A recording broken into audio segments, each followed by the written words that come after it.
You spend enough time on the road and eventually, the strange becomes routine. Night drives through empty desert highways, truck stops with flickering lights, diners where everyone stares a bit too long. I've been a long-haul trucker for over 15 years, and if there's one thing I've learned, it's this. Silence on the road is never really silent. Engines hum, tires thump over cracks, and somewhere in the darkness, something is always watching. I've driven every kind of cargo imaginable, furniture, produce, pharmaceuticals, even live animals, but nothing, and I mean nothing, comes close to the cargo I was asked to haul 3 years ago. It started with a last-minute job offer through a dispatcher I barely knew. I was in Utah, scheduled for downtime, when I got a text from a burner number offering triple my usual rate. The pickup was at a private facility just outside of Winnemucca, Nevada. No questions asked. The contract was vague but legal enough, with a note that delivery was to be made in complete privacy, no stops, no tampering, and no tracking. Normally, I wouldn't have taken it. But the money was absurd, and curiosity can be more dangerous than poverty. I arrived at the pickup point just after midnight. The place didn't look like a warehouse. It looked like a decommissioned research facility, gated perimeter, no signage, just one white floodlight over a loading bay, and a man in scrubs waiting silently beside the dock. He didn't speak. He just handed me a clipboard with a single page on it, signed where I was told, and watched as a forklift loaded the sealed container onto my rig. The thing was massive, like a refrigerated steel casket, bolted shut with 4 heavy-duty locks and marked only with a red triangle. Even before I started driving, I felt uneasy. The trailer was unnaturally cold. There was a faint hum coming from it, not mechanical but organic, like a low vibration pulsing through the chassis. I asked what the cargo was, and the man finally spoke, almost whispering, "Sensitive biological material, handle with care." That was it. No contact name, no paperwork, just a sealed route and a warning. I pulled away into the dark, and the facility gate shut behind me like it was locking in a secret. By the second hour of the drive, I was sweating despite the cold. The cab heater wasn't even on. Every bump in the road seemed to trigger a subtle shift in weight in the trailer, like something was adjusting itself. I convinced myself it was liquid inside, a tank of some sort. But then came the knocking, not loud, not frantic, just deliberate. 4 short taps, then nothing for a few miles, then again, and again. I stopped briefly at an off-ramp in eastern Oregon, purely out of instinct. I didn't open the trailer. I just stood outside trying to breathe. The knocking had stopped again, but now there was a smell, chemical and sweet, like antiseptic mixed with decay. It clung to the air. I got back in and drove. I didn't want to think. I didn't want to speculate. But part of me already knew I wasn't hauling anything legal. I reached the designated drop-off just before sunrise, an abandoned grain silo off a dirt road in northern Idaho. A different man was waiting this time. Civilian clothes, surgical gloves. He motioned me to back into the bay and leave the keys in the cab. When I asked for a receipt, he simply said, "You were never here." Then he opened the back doors, and for a split second before he shut it again, I saw what was inside. I don't remember everything. The image is broken in my mind like a warped VHS tape, but I remember the limbs, not whole bodies, pieces, wrapped in clear film, suspended in liquid, a wall of human parts, stacked neatly in refrigerated shelving, some still twitching. I don't know if they were alive. I don't know if they were ever whole. I got in my cab and drove without looking back. I didn't speak for 3 days after that haul. I went dark. No calls, no routes, just motel rooms and muted TVs trying to drink the memory away. But it stayed. The knocking, the smell, the image behind the glass. I told myself maybe it was research. Maybe it was medical waste. But deep down, I knew better. That wasn't disposal. That was delivery. I tried to convince myself I was just the driver, not involved, not responsible. But the truth clings like tar. I was paid in cash 2 weeks later, dropped in an unmarked envelope at a rest stop in Washington. No sender, no note, just 50 crisp hundreds and a single flash drive. I destroyed the drive without looking. It felt like a test, like they wanted to know how curious I was. I wasn't going to give them the satisfaction. The dream started about a month later. Same pattern over and over. I'm driving through a fog so thick I can't see the road, and the knocking starts. Then the back doors open on their own. I look in the mirror, and there's someone, or something, crawling out of the trailer. But it's made of parts that don't match. Arms from different people. Skin stitched like leather. It always looks at me before I wake up. I started noticing black SUVs in my rearview mirror. Maybe paranoia, maybe not. They never followed for long, just long enough to be noticed. I got pulled for inspection twice in 1 month by DOT agents who didn't ask the usual questions. They wanted manifests I didn't have, bills of lading for runs I never logged. One of them asked if I'd been to Winnemucca. I lied. I started talking to other drivers, carefully, quietly. I asked around about weird hauls, unmarked containers, sealed jobs, private labs. One old guy at a truck stop in Butte said he once drove a load that bled through the floor. Another said he dropped a sealed unit at a crematorium in Utah and was told not to look in the smoke. Everyone had a story. Everyone said the same thing. Don't ask questions, not if you want to stay on the road. But it eats at you. The guilt, the curiosity, the creeping dread that you were part of something far worse than you can explain. I looked up the facility where I picked up the cargo. No record, no zoning data. Satellite view showed just empty desert, like it was scrubbed, like it was never there. The more I searched, the more doors closed. I almost quit. Almost. But the bills keep coming, and the road doesn't judge. I stuck to normal runs after that. Groceries, tires, nothing sealed, nothing off books. But I changed. I triple-check my manifests now. I never drive without dash cams. I never accept jobs that pay too much too fast. And I never drive near Nevada if I can help it. I kept thinking, what if I'd opened that trailer on the road? What if I'd gotten curious an hour earlier? Would someone have stopped me? Or worse, watched me? I'm not sure which possibility scares me more. That I was part of a supply chain, or that I was the final test for something being smuggled into the world. I haven't told this story to anyone in full until now. The pieces came out in fragments, over drinks, late at night, to people I barely trusted. But it's been 3 years, and if something happens to me after sharing this, maybe someone will finally take a closer look. Maybe someone will stop hauling sealed containers in the middle of the night for cash. Or maybe not. Because the truth is, there's always someone willing to drive. Always someone desperate enough. And whoever they are, they probably won't ask questions either. Somewhere in this country, there's a road being driven right now by someone who thinks it's just another job. Just another dark highway. Another anonymous trailer behind them. But the trucking industry has layers most people will never see. We transport everything: food, medicine, weapons, secrets. There are no cameras in the back of most rigs, no witnesses, no oversight. If something goes wrong, it's chalked up to fatigue or error.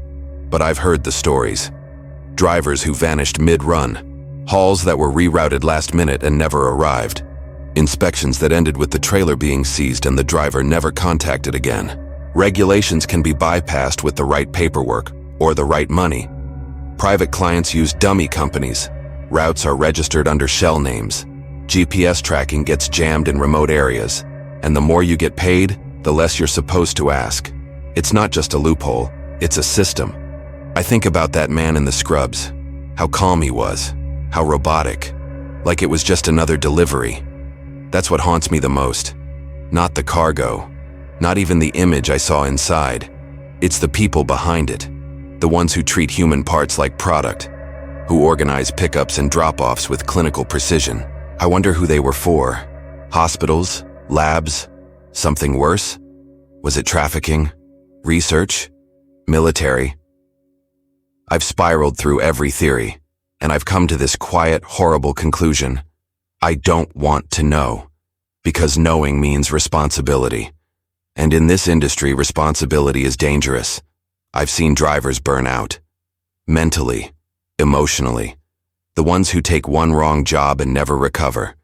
They keep driving, but something in them shuts off. Like the road became an escape from what they carried, from what they learned, or what they helped deliver. If you're listening to this and thinking it's just a story, I understand. I would too. But if you're a driver, and you've ever gotten that strange offer, midnight pickup, triple pay, no questions asked, I'm begging you, don't take it.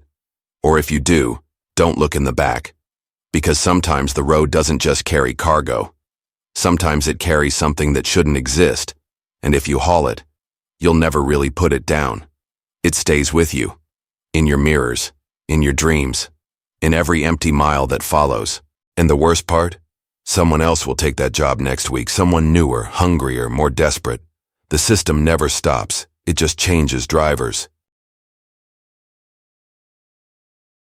I took a house-sitting job last winter that still makes me double-check the locks every night. I wasn't desperate for money, but the offer was too easy to pass up.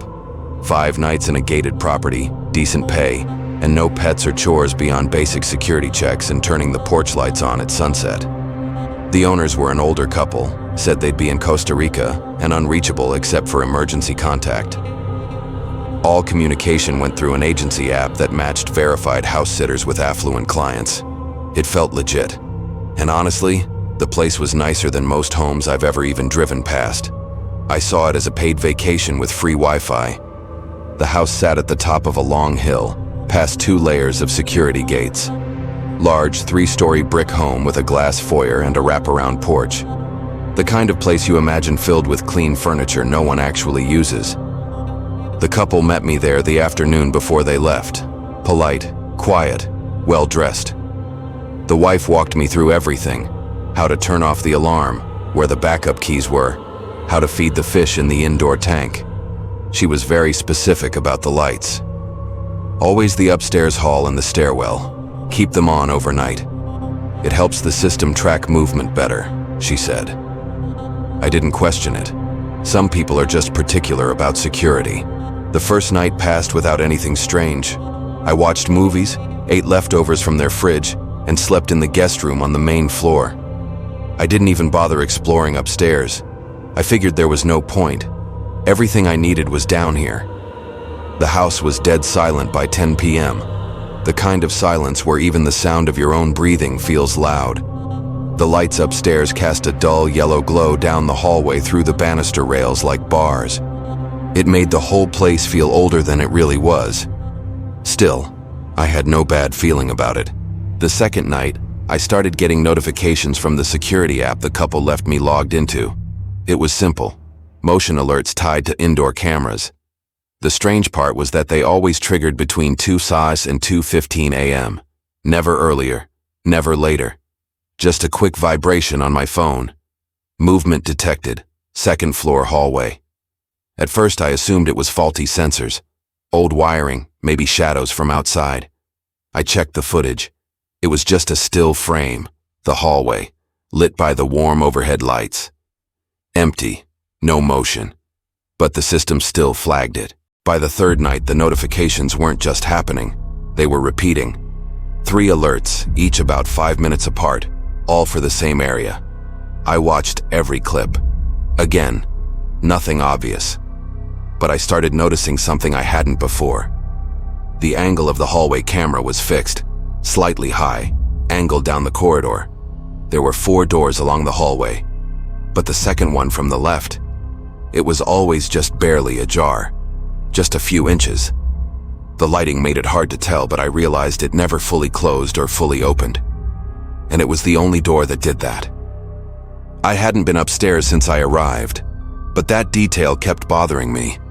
I started wondering if maybe a draft or maybe a warped door frame was making it shift open.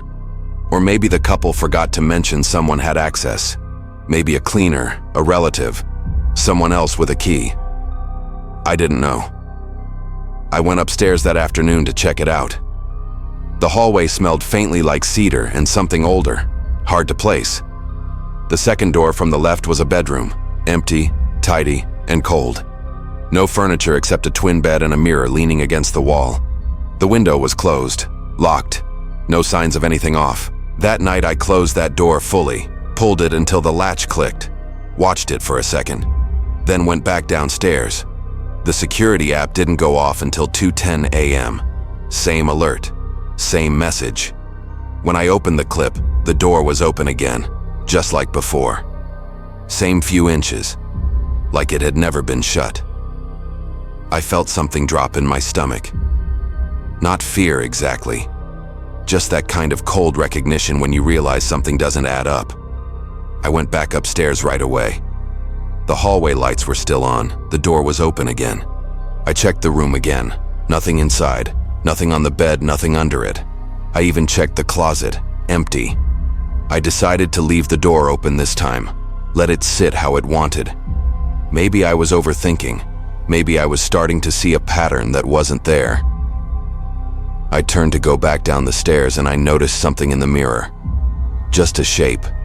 It wasn't moving, but I didn't remember it being there before. Something tall, faint, right behind me in the reflection, but not when I turned to look directly. The angle didn't make sense. I didn't sleep that night. The next day I called the agency, told them I'd like to end the assignment early, said I wasn't feeling well. They were polite, said they'd arrange a backup sitter within 24 hours. I just needed to stay one more night. I agreed, but I didn't go upstairs again. I kept all the lights on, stayed in the living room with the TV playing something loud. When the notification came at 2:08 a.m., I didn't open it right away. I let it sit there on my screen, just buzzing. The timestamp kept updating, 2:13, 2:17, 2:21. 5 clips, all from the second floor. I finally opened one. The clip was the same as always. Hallway, yellow light, still. Except this time, the door wasn't just open, it was wide. The whole room beyond it visible. The mirror had shifted. It now faced the door, and the reflection showed someone standing in the hallway. Not walking, not doing anything, just standing. Head slightly tilted, looking straight into the camera. But in the real hallway, no one was there. I didn't go back upstairs after that clip. I didn't even move from the couch. I kept the blanket over me like it made a difference. The lights in the hallway upstairs were still on, and I kept glancing at the ceiling, half expecting to hear footsteps. But there was nothing. No sound at all. That silence made it worse, honestly. It was too clean, like the house itself was holding its breath. I thought about leaving, but something told me not to. Not that I was in danger exactly, more like I didn't want to see what would happen if I left the house empty. I stayed up all night just watching the screen, waiting for the next alert, but none came after 2:21. The hallway stayed still. The door didn't move again. I kept watching the last clip, trying to convince myself that what I saw was just a trick of the light, maybe some furniture or shadow that looked like a person. But the posture was too specific. The tilt of the head, the way it seemed to stare directly into the camera. It didn't feel random. I turned the TV off around 5 a.m. and sat in silence until the sun came up. That was the only time I felt safe, when the house was filled with natural light. At 8 a.m. the agency messaged me back. They'd arranged for someone else to come by around 11 to take over. I felt a weird mix of relief and guilt, like I was abandoning the house. The older couple had been nothing but polite. I didn't want to leave without explaining, but how do you even say that? Your upstairs hallway is haunted? I decided to just wait outside for the replacement. I packed my stuff, locked the guest room, and walked through the living room one last time. Everything looked normal again. Still, like it always had. But just as I grabbed my bag, I noticed something new on the hallway camera feed. It wasn't an alert. The system didn't flag it. It was just a frame freeze, like the camera had stopped sending new images. The hallway was dark, even though the lights were still supposed to be on. I clicked on it. It buffered for a second, then loaded a new clip. The door was now shut. Fully shut. But it wasn't the angle that bothered me. It was the fact that the mirror wasn't visible at all anymore. Not in the room, not leaning against the wall, just gone. I left the house without looking back. The replacement sitter was late, but I waited in my car until they arrived. Young guy, probably college-aged, looked half asleep. I didn't tell him anything, just said, "There's a lot of cameras, keep your phone on you." He nodded and walked in. That was it. I drove off and promised myself I wouldn't check the app again. But I broke that promise 2 days later. I opened the feed out of habit. Curiosity. The house looked the same. Lights on, all quiet. No alerts. Then, around 2:14 a.m., a motion detection hit my phone again. Same label. Movement detected. Second floor hallway. I opened it. The door was back open. Just a few inches, like before. The mirror was there again too, leaning at a different angle, showing part of the opposite wall. But this time, I saw something else. Someone's foot. Just a part of it, right at the edge of the reflection. A bare foot, pale, with toes curled slightly, as if pressed against the floor. Whoever it was, they were standing just out of frame. I watched the clip 3 more times, tried pausing at different points, but the feed was short, only 7 seconds long. I didn't recognize the floor. It didn't look like carpet or hardwood, almost like concrete, which didn't make sense for the upstairs hallway. I didn't message the agency. I didn't check the sitter's profile. I figured, whatever was happening, it wasn't my business anymore. I'd done my part. But then a week later, I got one last notification. It came at 2:06 a.m. with no name on it. Just a blank user and a single line of text. "Did you go in the room?" I froze. The message came through the same agency app. I tried opening the user profile, but it led nowhere. No ID, no message history. I checked the app settings. My account was already marked as inactive. Deleted. I didn't reply. I didn't need to. Something told me that message wasn't meant as a question. It was more like a warning. 2 months passed. I tried not to think about the house, but I'd catch myself checking security apps late at night even though I didn't have any active jobs. I started locking my bedroom door again, not because I thought someone was there, but because I felt like the habit might keep me grounded. I started leaving lights on in the hallway, just like they asked, like it had become part of my own routine now. It didn't make sense, but it helped. Then, sometime in March, I got a letter, no return address. Handwritten envelope, my name spelled right, but nothing else. Inside was a photograph, a printout, glossy, like something from an old drugstore kiosk. It was a picture of the hallway, not a camera feed, more like someone had taken it with a phone. The door was open again. Same one. But this time, the mirror was directly in the middle of the frame, and in its reflection, I saw myself. Same clothes I wore that week. Same face. Except I wasn't looking at the camera. I was looking at something behind me. I tore the photo up, threw it away. But part of me still checks the trash every few days, like expecting it to be whole again. I haven't taken another house-sitting job since. I didn't report anything to the agency. Didn't contact the owners. What was I going to say? That their house kept showing me things it shouldn't? That sometimes, even now, when I walk past a mirror and catch a glimpse of my reflection, I see someone else's expression? I don't know what was in that room. I don't even know if it was ever empty. Maybe I just walked past it too many times. Maybe that house wasn't haunted. Maybe it was just watching, waiting, taking notice of the people who stayed in it. I keep wondering how many other house sitters came before me, if anyone else saw the mirror move, if anyone else got messages after they left. Maybe that's part of the job no one talks about. And every so often, around 2 a.m., I wake up for no reason. Not from a noise, not from a dream. Just wake up suddenly alert. I never get out of bed when that happens. I just lie there listening to the hallway, hoping not to hear footsteps. But even worse, hoping I don't hear nothing. That kind of silence. It means something is waiting. Something is watching. Last week, I noticed something new. A thin yellow light under my bedroom door. I haven't changed the bulbs in the hall for months. I don't even remember leaving that light on. But it's back now. Same angle, same glow, same feeling. Like a house remembering you.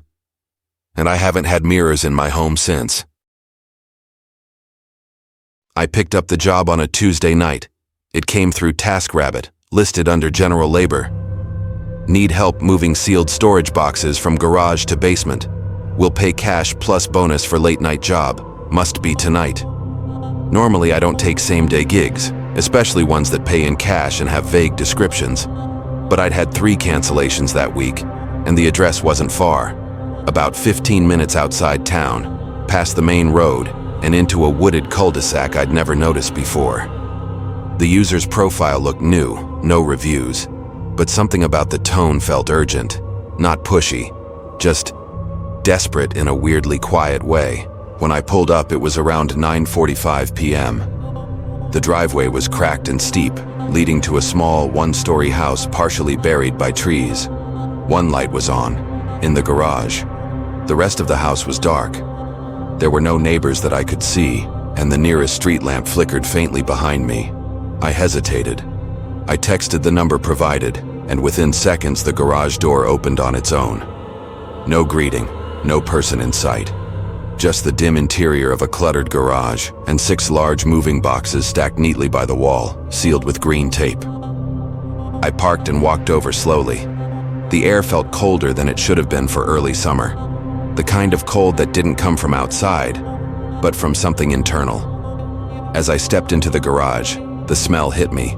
Musty, but not rotten, like cardboard left in a damp basement too long. I called out, asking if anyone was there. A woman's voice responded from inside the house, muffled and distant. Just bring them down the stairs, doors open. Something about her voice felt wrong, not scared, not angry, just drained, mechanical. The basement door was inside the house, just off the kitchen. The hallway light flickered as I entered. Everything was dated, wallpaper peeling, counters stained, the smell of mildew growing stronger with each step.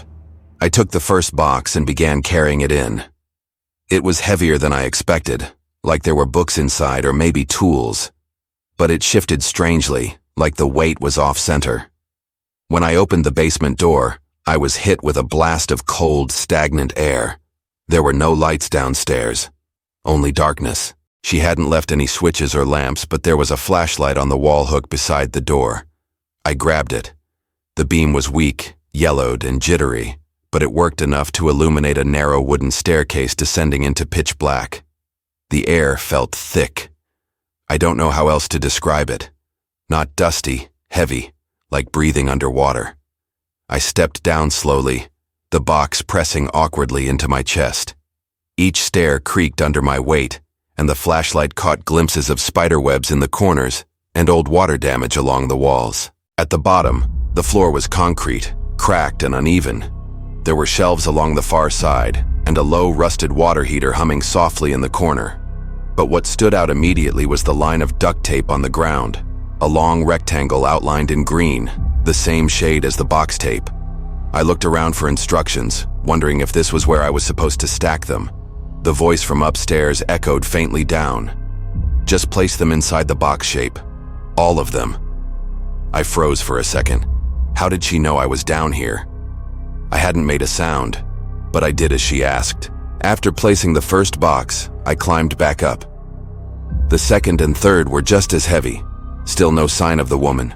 No footsteps, no shadows. But her voice kept floating down at irregular intervals. Thank you, or almost done. It always sounded the same. Flat, lifeless, detached. On the fourth trip, something changed. As I reached the basement again, I heard a sharp thump behind me. I spun around, but there was nothing. Just the same empty basement, the weak flashlight beam, and now, the boxes. They had shifted. Not all at once, but just enough to notice. The one I'd just placed had moved half an inch forward, crossing the tape outline. I stood there for a long time, staring, wondering if I'd simply said it wrong, wondering if my hands were shaking from the cold and not fear. But then the fifth box, the one still in the garage, made a soft, dragging sound. I swear I heard it, like something inside adjusting itself. I climbed back up slowly, this time with a growing sense that something was off. When I entered the garage again, I noticed something I hadn't before. The wall behind the boxes had markings. Faint scratch marks, 4 vertical lines and one crossing through them, again and again, row after row. I almost left right then, but the last 2 boxes were just sitting there, and I told myself I was being paranoid, that maybe this woman was just strange, and I'd watched one too many horror videos. I lifted the 5th box, and as I turned back toward the house, I saw movement, barely. Something behind the curtained window near the front door. Just enough to know someone was watching, not waving, not gesturing, just standing completely still behind the curtain. By the time I got the 5th box down, I noticed something new. The tape outline on the floor was now pulsing. Not physically, but the flashlight seemed to stutter around it. The green lines seemed brighter, more alive. And for the first time, I felt something warm drip down the side of the box in my hands. I tilted it slightly and saw a thin, dark stain trailing along the seam. I set it down quickly, too quickly, and it landed with a hollow, wet thud. There was no thank you this time. I stood still for almost a full minute. That last box had landed wrong. Not hard, just wrong. It sounded like it wasn't empty, but whatever was inside wasn't secured. The wet thud wasn't packaging damage. It felt internal, organic. I kept the flashlight aimed at it, watching for any movement, trying to convince myself I'd imagined the warm drip down my arm. But the stain was there. So was the smell. Not blood, not rot. Something in between, like raw meat that had been stored in plastic too long, damp, metallic, and faintly chemical. I backed away slowly, keeping the beam steady on the row of boxes. They now sat in a perfect line inside the tape outline, but none of them looked still. They had this subtle shift in presence, like watching a photo that somehow looks different each time you glance back. I made my way up the stairs again, and this time I locked the basement door behind me. The hallway was darker now. I hadn't turned off any lights, but it felt like the entire house had dimmed around me, like someone slowly sliding a dimmer switch without touching it. In the kitchen, the air had grown thicker, warmer too. My skin felt sticky like I'd been sweating, but I hadn't. Not a drop. I opened the fridge just out of instinct, just to find some anchor of normalcy. It was running, the light was on, but it was completely empty, except for one thing. A single folded note in the bottom drawer. It said in scratchy ink, "Do not open any of them. I'm not ready yet." That's all. Nothing else. No signature. Just placed there like someone expected me to check. I put it back and shut the fridge quietly. I texted the number from earlier asking, "Where should I leave the last one?"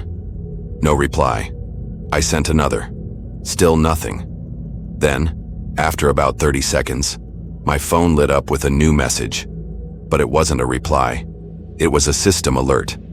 "Job complete. Payment issued. Thank you." That was strange. I hadn't delivered the last box. I hadn't confirmed completion. I checked the app. The listing was gone. So was the profile. My history just said canceled by client, paid in full. I froze. I checked my bank. The money was there, with a bonus, almost double what had been promised. I should have left right then, but I didn't. I went back into the garage. The 6th box was still there, sitting alone now. The light above it flickered more violently than before. As I approached, I noticed the floor beneath it was damp. A small puddle had formed, thick, brown-red, like syrup. But there was no trail, no leak from above, just a stain that hadn't been there earlier. I didn't want to touch the box. My hands physically resisted, but part of me felt like I had to. Like not moving it would somehow make things worse. I gripped it with both hands. This one was even heavier than the rest. I had to shift my weight to lift it. The bottom felt soft, almost spongy, but solid. As I carried it toward the house, I heard the first real noise all night that wasn't mine. Something like a footstep, directly above the kitchen. One slow step, across what had to be the living room floor. I froze, holding the box in midair, trying not to breathe. Another step. And then nothing. The same stillness returned. I entered through the back, keeping my ears wide open for any more sounds. Nothing. The basement door was still locked. I hesitated for a long time before unlocking it. When I did, I felt something cold brush past my wrist. Not air, not wind, something with weight, like a thread or a strand of hair. I flinched and looked around, but the space was empty. The flashlight barely flickered to life as I descended with the 6th box. As I reached the bottom, I saw something that made me stop completely. The tape outline was gone. No green tape on the floor. No residue. The boxes were still there, all 5, but they were no longer aligned. They had shifted inward, forming a tight square around nothing. I placed the 6th box beside them, unsure what else to do. I couldn't bring myself to set it in the center. It just didn't feel right. As I turned to leave, the light from the flashlight dimmed again, not from battery drain, from pressure, like something was pushing against it. The beam narrowed and thinned. That's when I heard it. A whisper. From the center of the room. Just a few syllables. I couldn't make out what it said, but it was low, crackling, and wet. I turned back, and for a second the boxes looked taller. I swear they were growing. I ran back up the stairs, locking the basement behind me for the last time. The air in the hallway was now hot, not just warm, hot like a sauna, but dry. My skin felt tight. My eyes watered. I opened the front door without thinking, needing air. But as I stepped out, I saw it. A car parked at the end of the driveway. I hadn't seen it before. No lights on, no engine. Just there. A black sedan, old model. And someone inside. Not moving. Just sitting there, facing the house. The porch light blew out above me. I backed inside, closed the door, locked it. Every instinct told me to leave. But I couldn't shake the feeling that I hadn't actually finished anything. That whatever this job really was, it had already begun before I arrived, and I had just walked into the middle of it.